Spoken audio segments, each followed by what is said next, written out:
È la più compatta di casa Lexus, un B-SUV che in realtà va considerato crossover, e la nuova LBX che adesso proviamo insieme su Terzo Garage.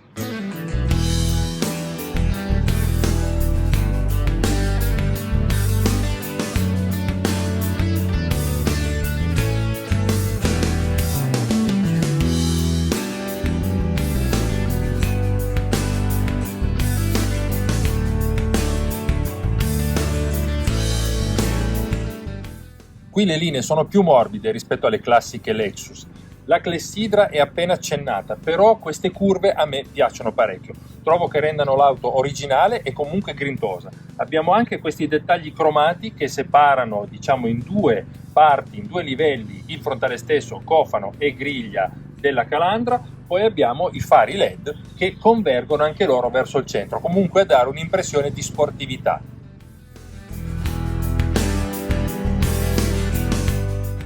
I particolari che danno l'aspetto più da SUV, diciamo un po' off-road, sono queste protezioni in plastica grezza che corrono lungo i passaruota e anche intorno a tutta la macchina.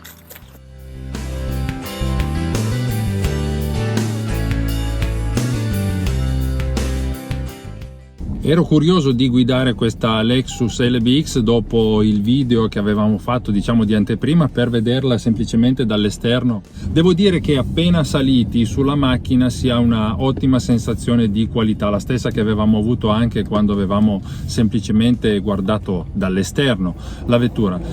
Materiali morbidi praticamente ovunque, un volante che assicura con la triangolazione della pedaliera e del sedile un'ottima ergonomia.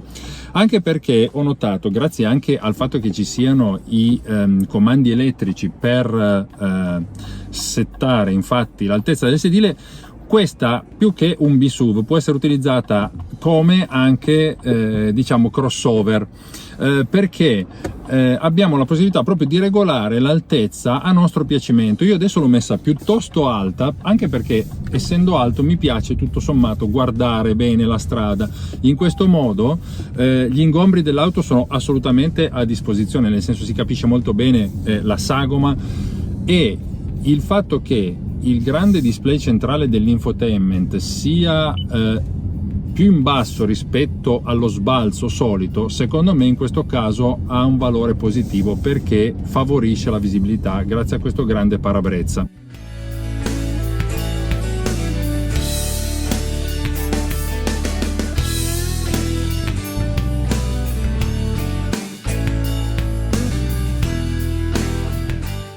Grazie alla concessionaria Fuji Auto Lexus di Cuneo per aver prestato questa LBX a Terzo Garage. Dicevo, i materiali, qui abbiamo un allestimento cool, ad esempio qui abbiamo questa specie di alcantara, non so come definirla, con queste impunture arancioni davvero molto piacevoli da vedere e molto comode sulle quali accomodarsi.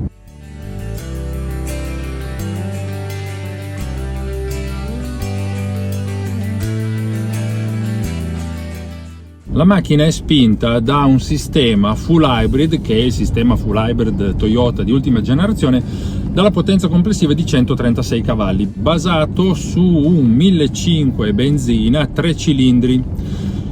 1500 benzina che anche qui è un'evoluzione, nel senso che i tecnici Lexus hanno cambiato alcuni parametri, la corsa dei pistoni e altre impostazioni, diciamole, per renderlo ancora più efficiente e ancora più, diciamo, reattivo, grazie soprattutto anche all'ammodernamento, all'evoluzione della batteria, che riesce a dare come dire, più energia in modo più veloce al motore elettrico, e quindi quando si tratta di scattare magari per un sorpasso, oppure dopo che ci si è dovuti fermare per qualche rallentamento, la macchina è sicuramente più pronta.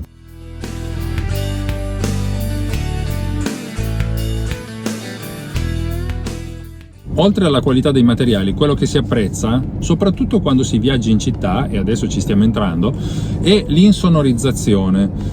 Ovviamente quando si viaggia in elettrico quello è scontato, però anche quando non si vada a chiamare troppo il motore termico, la macchina è davvero molto silenziosa, e questo ovviamente contribuisce al comfort di guida. Un'altra cosa che si apprezza, e a maggior ragione nella guida cittadina, soprattutto dove ci siano strade un po' dissestate, è la taratura delle sospensioni, che riescono ad assorbire bene le asperità del terreno.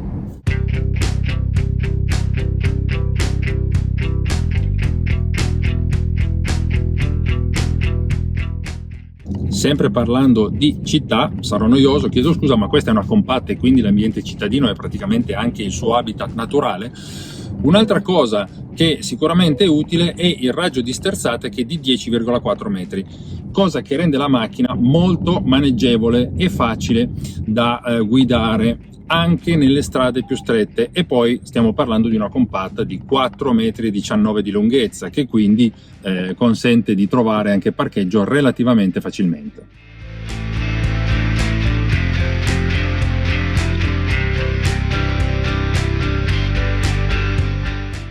Ho iniziato a guidare questa LBX col sedile molto alto perché a me piace, però devo dire che in realtà per l'impostazione di auto, che come detto è più crossover, conviene tenerlo un po' più basso. In realtà si apprezza anche meglio la visibilità di cui avevo già parlato, e non è questo il caso, comunque nell'affrontare le curve ad esempio si è molto più a proprio agio nell'utilizzo proprio del volante e nell'agio nella postazione di guida. Parlavamo poco fa di curve, qui abbiamo adesso un curvone che sta arrivando e come già sperimentato in un altro tratto in cui non avevo le telecamere accese, le sospensioni sorprendono, nel senso che siccome abbiamo notato la loro, tra virgolette, dolcezza nel assorbire le buche delle strade cittadine, non mi aspettavo che fossero, tra virgolette, così rigide nei curvoni, cioè così capaci di contenere molto il rollio e quindi dare anche, come dire, piacere di guida. Questa non è un'auto prettamente sportiva, però quando si tratta di affrontare qualche zigo-zago non troppo impegnativo c'è da divertirsi.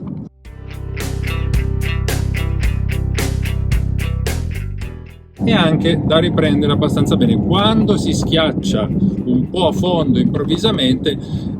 Il rumore del motore termico un po' entra in abitacolo, del 3 cilindri si fa sentire, però tutto sommato almeno per qualcuno può essere anche piacevole.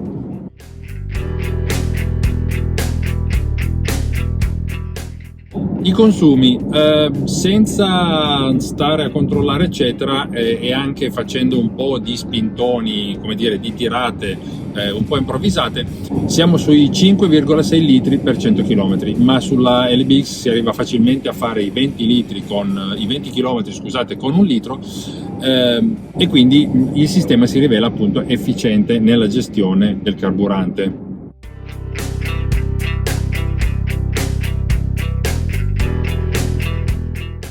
Qui abbiamo la visualizzazione di come funziona il flusso di energia, di come viene distribuito. Ovviamente quando siamo in accelerazione tutta l'energia va verso le ruote, quando invece rilasciamo il pedale dell'acceleratore oppure andiamo a frenare, al contrario l'energia rientra verso la batteria per la ricarica.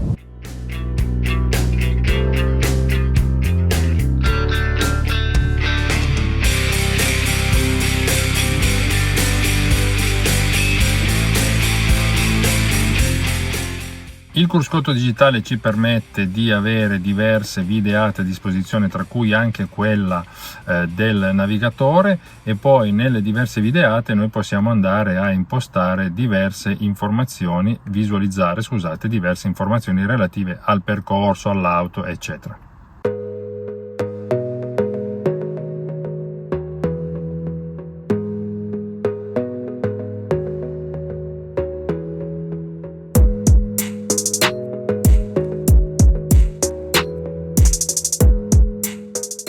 Qui abbiamo il bagagliaio che ha 402 litri di capacità che si riduce un pochino quando avessimo la versione 4x4, perché il secondo motore elettrico sulla sala posteriore ruba ovviamente un po' di spazio. Una disposizione degli spazi ordinata perché la forma è molto regolare.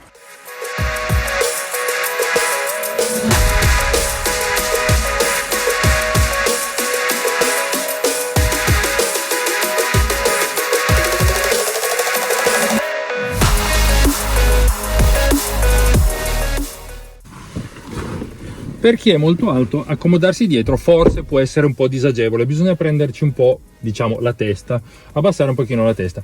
In realtà poi la seduta è più comoda di quanto pensassi. Il sedile è leggermente più avanti rispetto alla mia posizione di guida. Io sono alto 1,90, ho un paio di centimetri sulle ginocchia, ancora tra le ginocchia e lo schienale, e altrettanto, anzi sto abbastanza giusto per la testa.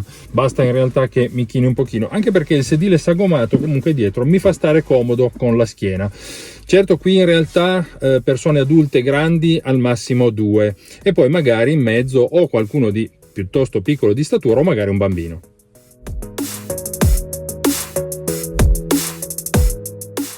Una volta spenta l'auto, comunque lasciata in P, le porte si aprono elettricamente premendo la leva che c'è all'interno del bracciolo.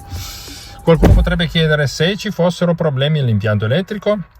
Per emergenza basta tirare 2 volte e la porta si apre meccanicamente.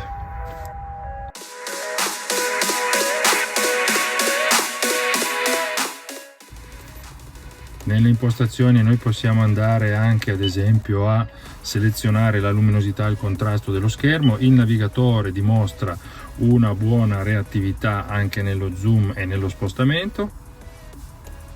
E qui abbiamo i comandi per il climatizzatore automatico bizona.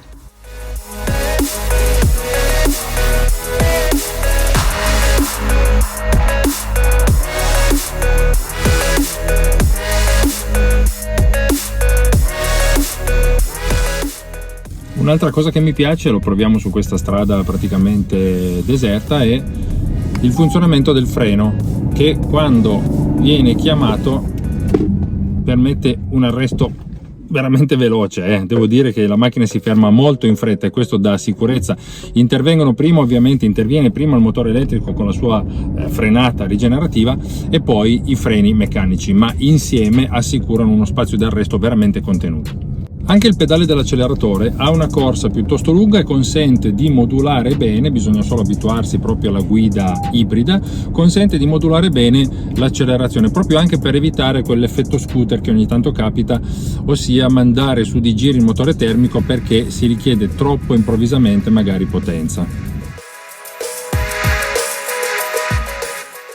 L'altezza da terra è buona e quindi può anche essere utilizzata per diciamo percorsi fuoristrada, brevi sterrati, oppure come stiamo facendo adesso qualche strada di campagna che ovviamente però non imponga una trazione integrale in questo caso, perché volendo poi abbiamo la 4x4 con un motore da circa 7 cavalli, motore elettrico al posteriore, che quindi in questi casi ancora migliora l'aderenza e quindi la possibilità di affrontare questo tipo di percorsi.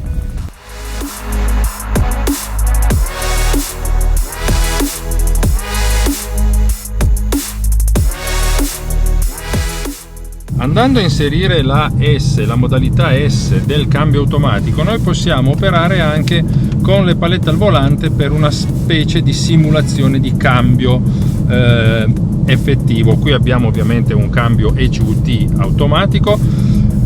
Può essere utile appunto magari nelle curve, perché con la palette di sinistra meno è come se scalassimo marcia, di fatto aumenta la frenata rigenerativa del motore elettrico e quindi l'auto rallenta, e questo può essere anche utile.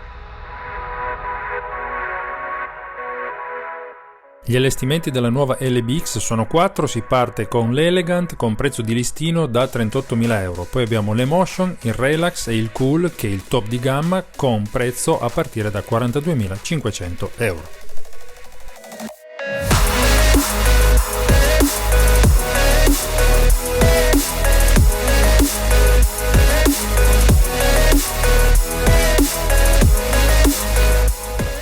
E con la nuova LBX è tutto, spero il video vi sia piaciuto, magari lasciate un like e iscrivetevi al canale. Alla prossima, buoni chilometri a tutti, ciao!